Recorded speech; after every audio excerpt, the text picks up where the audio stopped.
Кинескиот стартап за вештачка интелигенција, DeepSeek, неодамна го надмина ChatGPT по бројот на преземања во продавниците за апликации, предизвикувајќи глобални реакции.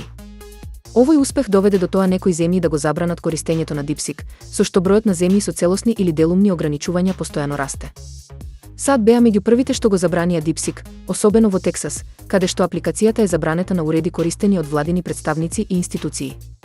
Ова следува по претходните забрани на други кинески апликации како Redmi Note и Lemonade, сите во сопственост на ByteDance, компанијата за TikTok. Во Европа, Италија прва го забрани DeepSeek, наведувајќи загриженост за приватноста и практиките за собирање податоци. Следеа забрани во Тајван, Јапонија, Франција и Ирска.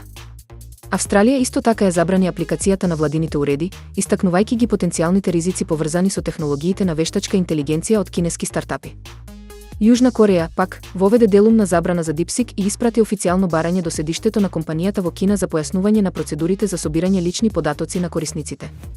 Интересно е што, за разлика од другите големи кинески технолошки компании, DeepSeek функционира како истражувачка лабораторија составена главно од млади дипломци и докторанти од врвни кинески универзитети.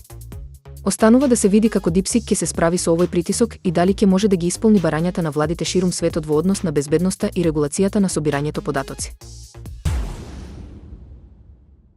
Астероидот 2024 UR4, познат како убиец на градовите, се очекува да се доближи до Земјата на 22 декември 2032 година.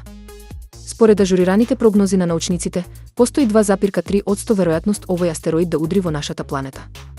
Оваа веројатност е зголемена од првичните 1%, што предизвикува загриженост кај научната заедница.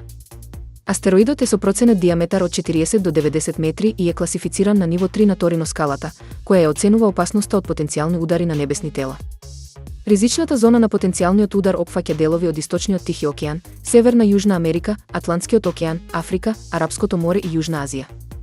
Евентуалниот удар би можел да предизвика значителна штета во радиус од 50 километри од местото на ударот.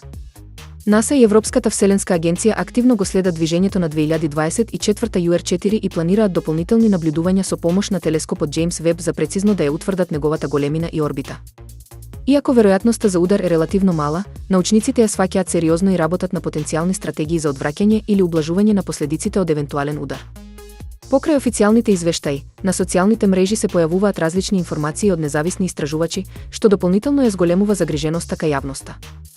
Сепак, експертите нагласуваат дека нема потреба од паника, бидејќи ризикот често се намалува со собирање на повеќе податоци и прецизни анализи.